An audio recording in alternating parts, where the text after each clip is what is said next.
Samuel et Maxime sont frères. Ils sont polis.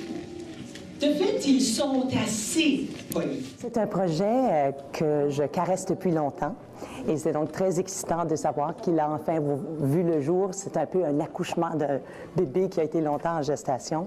Mes enfants avaient 3 ans, 6 ans au moment où l'idée est née.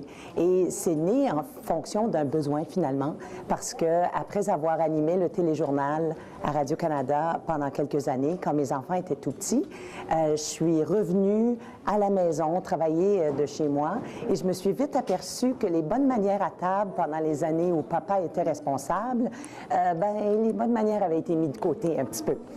Un jour, en dégustant une bonne salade verte, Samuel mange bruyamment, la bouche grande ouverte.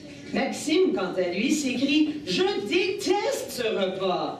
Il cesse de manger et quitte la table sans mea culpa. Alors, j'ai développé un jeu qui s'appelait « Si la reine venait dîner » pour dire « Oh, au souper, je pouvais dire si la reine venait dîner, est-ce qu'on mangerait la bouche ouverte comme ça? Est-ce qu'on ferait tant de bruit?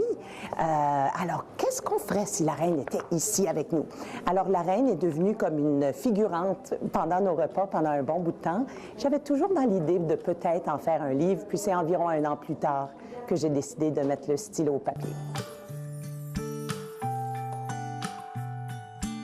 J'ai aimé le fait qu'elle faisait tous les commentaires à propos de si la reine venait nous envoyer dans le désert, puis tout rimait. J'aimais beaucoup comment c'était comme ça. J'ai appris à être plus polie à la culture nationale.